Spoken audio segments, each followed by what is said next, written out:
नमस्कार, श्री स्वामी समर्थ. योगेश रेसिपीमध्ये तुम्हा सर्वांचे हार्दिक स्वागत आहे.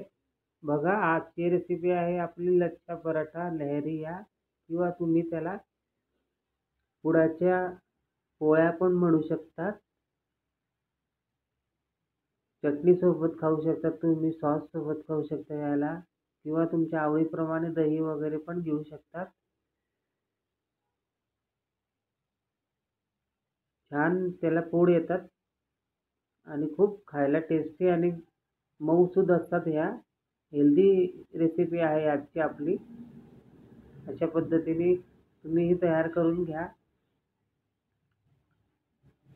हे सर्व घरगुती मसाले ताईंनी स्वतः तयार केलेले आहे. छान तव्यावर दोन्ही साईडनी तुम्ही तेल किंवा तूप किंवा बटर पण लावून त्याला व्यवस्थित शेकू शकतात. तुम्ही तुमच्या आवडीप्रमाणे आहे.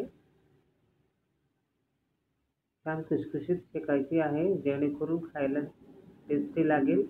तुम्ही त्यासोबत किंवा दह्यासोबत खाऊ शकतात. आपण साहित्य घेतलेले आहे: मालवणी मसाला, तीळ घेतलेले, आपण लाल तिखट घेतले, कसुरी मेथी, लसूण अद्रकची पेस्ट घेतलेली आहे आणि सांबर मसाला घेतलेला आहे. बघा, चटणीसोबत ही टॅमॅटो चटणी आहे. अशा पद्धतीने तयार करून घ्यायचं. ताई आता पोळी पराठा लाटून दाखवतायत तुम्हाला.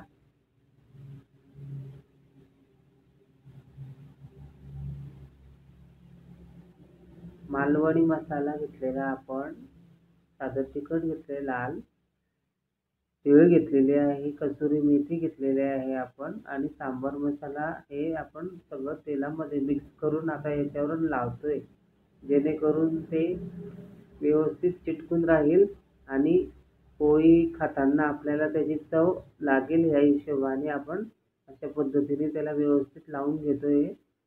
तुम्हाला जर मसाले हे रेडी तयार पाहिजे असतील तर ताई स्वतः तयार करतात. त्याच्यासाठी तुम्हाला नंबर वगैरे देऊ आपण. त्या नंबरावर तुम्ही कॉन्टॅक्ट करू शकतात. होममेड घरगुती मालवणी मसाले आणि सर्व प्रकारचे मसाले ताई बनवतात. बघा, अशा पद्धतीने कट करून घ्यायचंय तुम्हाला आणि व्यवस्थित छान असे दाबून त्याची पोळी करून घ्यायची आहे आणि गोल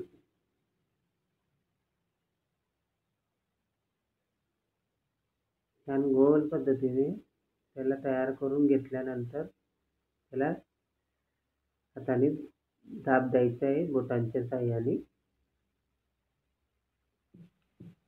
आणि पीठ लाटून आपण ते व्यवस्थित लाटून घ्यायचं आहे.